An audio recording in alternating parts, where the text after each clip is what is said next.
Vamos começar falando de um assunto tranquilo. Cracolândia. Fácil, tranquilinho de resolver. Prefeito, já faz mais ou menos um ano daquela operação que vocês fizeram de dispersar a concentração ali, né, na Praça Princesa Isabel. E depois disso, tiveram muitos relatos de tensão, de problema ali na região, de falta de segurança, de mais conflito. A prefeitura tem, junto, claro, né, com o governo do estado de São Paulo, algum outro plano, alguma outra estratégia, alguma outra meta para tentar lidar com a Cracolândia de um jeito mais eficiente, ou do jeito que já está sendo eficiente na avaliação de vocês? Olha, Marcela, ontem, por exemplo, eu fiquei 2 horas e 10 minutos com o governador Tarcísio, fazendo análise daquilo que a gente fez até aqui, o que a gente precisa melhorar. Mas tem uma coisa que é importante a gente contextualizar, que é o seguinte: a Cracolândia é um problema de 30 anos. Né? São 30 anos que existe o problema da Cracolândia na cidade de São Paulo, e é um problema que tem em várias cidades. Eu acabei de vir agora, cheguei antes de ontem da França, porque eu fui lá assinar um contrato com a UEC, a gente vai trazer para cá a corrida de Le Mans, 6 horas, vai se chamar 6 horas de São Paulo, algo super importante para a cidade. Se a gente puder depois falar um pouquinho disso, acho que é legal as pessoas poderem saber. Mas conversando lá na França, em Paris, tem lá uma Cracolândia, né? Então não é diferente das grandes cidades do mundo, não só do Brasil como do mundo. Agora, o que a gente fez? É um problema que estava ali, e se eu puder relatar um negócio assim que eu acho que é importante, é algo que me preocupa bastante. Você sabe, Marcelo, que eu vim da periferia, morei no Parque Santo Antônio, eu tive muitas experiências de verificar amigos meus que acabaram entrando no mundo das drogas. Então eu vivi, não de usar, graças a Deus nunca usei no uso, mas de ver pessoas que acabaram prejudicando a sua vida ali, e mais do que a sua própria vida, a vida dos seus familiares e amigos. Né? Quando alguém entra na droga, prejudica a sociedade, as pessoas próximas que gostam da pessoa. Eu sempre me preocupei. A gente teve uma questão da pandemia em 2020, 2021 muito agravado, 2022 não foi diferente, agora que a Organização Mundial de Saúde eliminou aí o estado de emergência com relação à pandemia. Por que eu estou comentando isso? Eu tenho lá na minha sala várias telas, o Lucas conhece lá, e que eu ficava monitorando da minha sala onde era a Cracolândia. E aquilo estava de um tamanho e foi crescendo, estava crescendo. E eu falei, puxa, a gente precisa estancar isso. Porque aquela situação da pandemia, as pessoas desempregadas, decepções pessoais e profissionais, acaba sendo um impulsor para as pessoas acabarem caindo naquela situação. E a gente tinha que fazer alguma ação ali. A gente estruturou com o governo do estado uma ação que tinha 3 pilares, que está até hoje.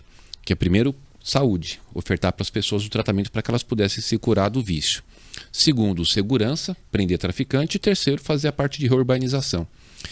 O que é importante destacar também? Ele destacar essa questão de que é um problema mundial, de que é um problema de 30 anos em São Paulo, que é uma questão que a gente precisava fazer alguma ação e não deixar aquilo aumentar.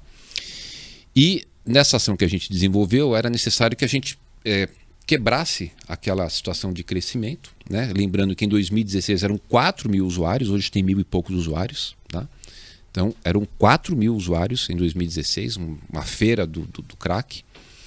E as ações que a gente está desenvolvendo, elas têm surtido resultado. O que acontece agora, para ir mais para o finalzinho, não esticar tanto e as pessoas poderem ter uma compreensão?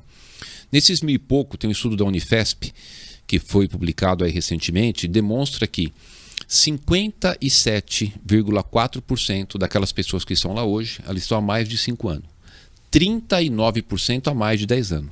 Por que eu estou citando esse dado? Obviamente, quem está há tanto tempo no uso do crack, ele tem mais resistência de aceitar o tratamento. Então a gente vai estar agora no momento que tem um número menor, mas tem que ser uma ação mais incisiva, mais difícil, uma ação que a gente vai ter que ter mais paciência para fazer o convencimento para essas pessoas irem para o tratamento. Então, o que a gente não poderia deixar de fazer é o seguinte, de ter uma ação, né? Colocar aquilo lá embaixo do tapete e fingir que aquilo não existe. Nós estamos num processo para resolver esse problema na cidade.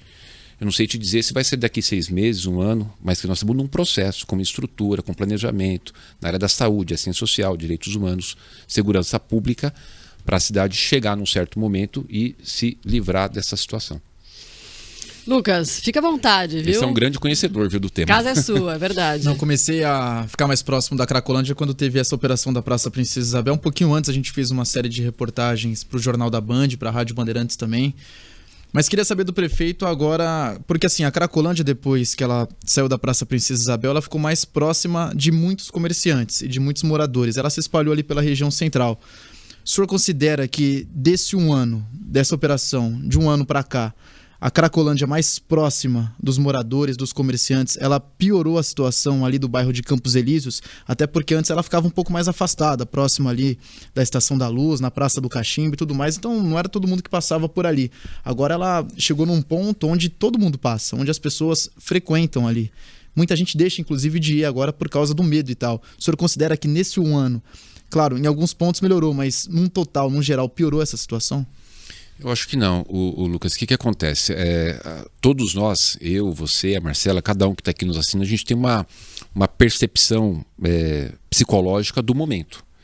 Se você hoje colocar aí no Google Cracolândia 2014, 2012, 2015, né, você vai ver que tinha aquelas ações, inclusive dava tiro em viaturas, que quebrava as coisas. Então, a gente acaba fazendo uma análise do nosso momento hoje, né? Mas a situação ela sempre foi muito ruim ali naquele local. Hoje, como eu te falei, tem um número menor de pessoas. Evidentemente, se você tiver 1.000 e poucas pessoas, tiver 100, tiver 2.000, vai incomodar quem está ali. A gente tem total compreensão disso, porque nós estamos fazendo todo o esforço, investindo muitos recursos, ampliando a GCM, ampliando a Polícia Militar, a Polícia Civil, os equipamentos de tratamento de saúde, comunidades terapêuticas. Até ontem à noite saiu uma matéria no Globo Repórter falando daquele episódio ali, daquela situação, e mostrando as pessoas indo para o hub de tratamento, indo para a comunidade terapêutica. Então é uma questão complexa. O que a gente precisa ter da sociedade, a compreensão é de que é preciso agir. Né? Tava falando agora com a produtora aqui, como é que ela chama? A Beatriz? A Beatriz. A Beatriz vai me acompanhando, ela vai, lá no meu bairro tá recapeando tudo. Quando você vai fazer um asfalto novo, você tem que tirar aquele asfalto, gera trânsito. Então, infelizmente, a gente tem que agir para poder chegar numa solução. Se a gente não fizesse ação de dispersão para poder o agente de saúde ir lá e abordar, fazer o convencimento para se tratar, para a polícia ir lá prender o traficante, né? A gente ia ter aquela situação que ia se ampliando. Nós precisamos partir por uma ação que vá chegar num certo momento a gente resolver aquilo. Eu não tenho dúvida nenhuma que o que a gente está fazendo hoje, apesar de ser algo bastante difícil para quem está ali, é difícil para mim. Não é fácil você liderar junto com o governador uma situação dessa, né? Você está lidando com pessoas que são dependentes químicos, é uma doença, né? E está lidando com traficante. Então eu tenho o traficante que quer me pegar, aí eu tenho o comerciante, o morador que está chateado e tem, por outro lado, as ações de poder fazer o convencimento das pessoas poderem se tratar e se curar. Você sabe quantas histórias bonitas a gente tem de pessoas que foram para o tratamento e conseguiram sair das drogas? Isso vale muito para a gente. Agora tem que enfrentar, né, Lucas? Não tem jeito. Nós estamos muito empenhados. Tenho certeza absoluta que, como a gente está desenvolvendo as ações, vai chegar um momento que as pessoas vão poder reconhecer que foi necessário e que a gente precisava atuar e fazer um enfrentamento.